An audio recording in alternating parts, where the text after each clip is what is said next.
quando hanno aperto la cella era già tardi perché con una corda sul collo freddo pendeva Michele. Tutte le volte che un gallo sento cantar penserò a quella notte in prigione quando Michele si impiccò. Stanotte Michele si è impiccato ad un chiodo perché non poteva restare 20 anni in prigione lontano da te. Io so che Michele ha voluto morire perché gli restasse il ricordo del bene profondo che aveva per te.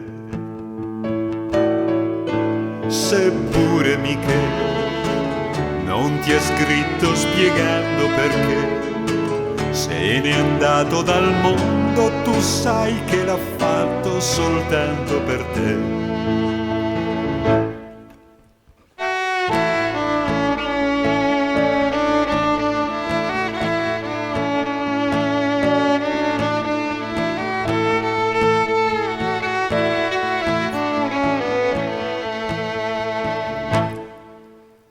Vent'anni gli avevano dato, la corte decise così, perché un giorno aveva ammazzato chi voleva rubargli il marito.